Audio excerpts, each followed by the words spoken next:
urubyiruko rw'abasore n'inkumi 84 barangije amashuri yisumbuye biyemeje gukomereza mu buhinzi n'ubworozi. Icyakora mbere yo kwinjira muri uwo mwuga ntibabanje gufata iminsi isaga 10 yo kwibutswa indangagaciro na kirazira z'umuco nyarwanda.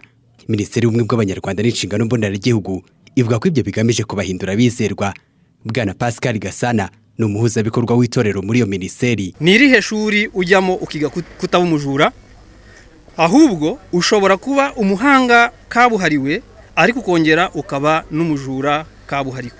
Impamvu nuko naho kwiba babikubuza, ahubwo the best school nayo itarangiza byose ni itorero. Nta shuri ryiza ryaruta itorero. Aba baturarwanda nabo baremeza ko izo ngeso bagiye kuzisimbuza ubuhinzi bw'umwuga.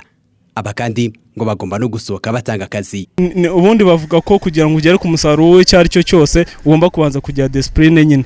Discipline, gukunda igihugu, ubundi numara gukunda igihugu uzimvamo n'ibyo nyine byo guteza imbere ubuhinzi kugira ngo n'ubundi na cya gihugu ukunda abaturage bakirimo nyine nabo batera imbere. Igisubizo cyanjye ku ibura ry'umusaruro hano mu Rwanda by'umwihariko no kugenda ubungiye gukurikirana amashuri yanjye nige, ariko bimwe mu bibazo bihari nuko u Rwanda rutabona umusaruro uhagije, kandi ikintu kimwe gihari nuko 70% by'abanyarwanda bakora ubuhinzi, ariko still ntago burahaza abanyarwanda. Ibyo bishatse kuvuga ko haracyarimo imbogamizi, haracyarimo kuba ifumbire ritabonekera ku gihe, umusaruro utaboneka bihagije, imbuto itubura, imbuto zikozwe neza ku buryo twabona umusaruro mwinshi zitaraboneka, ariko hamwe n'ubumenyi tuzavomanga tukabuhakura tuzabigeraho. Kwiga ubuhinzi tubashije kureba kure dusanga ko ikizabasha kudutunga cyane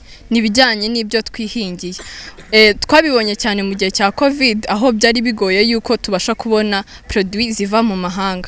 Byaradufashije cyane rero kubona ko ubuhinzi ari ikintu twabasha kwigaho cyane ko ubutaka bwacu budateganya kwiyongera, ahubwo tugomba gukoresha ubwo dufite tubukoresha neza. Nyuma yo kwiyumvamo ikintu cy'ubuhinzi muri nge, ubwo ni ubuhinzi buciriritse, niba nabyita nk'akarima k'igikoni mu rugo, ariko ntago biraza neza, ariko ndategura ko nzava hano hari ibintu bikomeye maze kumenya mu buhinzi. Urumva sinavuga ko urwego rwanjye rw'ubuhinzi ruri hejuru, ruri aho ngaho ruragereranije, ariko ibyo tuzakura ahangaha muri iyi semester ya mbere tuzataha iwacu tugende dukore uturima tw'igikoni nk'uko bahora babidushishikariza, tuzagenda turi abambere mu kubikora iwacu. Twebwe ahangaha batwigisha ubuhinzi ariko nanone kwishakira umurimo, no kuvuga ngo ugomba kwiga ubuhinzi ukavuga ngo ntago nzagenda nicare hahandi ngo nicare negeze uko nzajya akora muri ministeri, nzajye kuba Minister of Agriculture, Minister of what ibijyanye n'ubuhinzi. Hoya twebwe tugomba gufata ya mbere tukagenda tugashaka imirima tugahinga.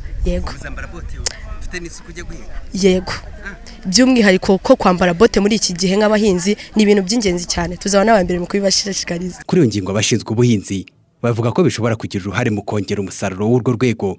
Bwana Eric Rwigamba ni umunyamabanga wa leta muri Minisiteri y'Ubuhinzi n'Ubworozi. Umwuga w'ubuhinzi n'ubworozi mwahisemo nagahato, tubatezeho rero ibisubizo. Niba tubatezeho ni igihugu kibatezeho ibisubizo, na Afurika ibatezeho ibisubizo, n'Abanyarwanda n'imiryango mukomokamo, kugira ngo dushakire ibisubizo ibibazo byinshi igihugu gifite, tubakira ku byinshi twamaze kugeraho. Iyi minisiteri ivuga ko inafite umukoro wo gukomeza gukurikirana imishinga y'urubyiruko, bakabafasha kubona ibikoresho byo kubafasha gushyira mu bikorwa ibyo biga, kugira ngo ubumenyi bazakura muri iryo shuri buzagira uruhare mu gukemura ikibazo cy'ibiribwa bikomoka ku buhinzi n'ubworozi. David Nzaburima, TV 10.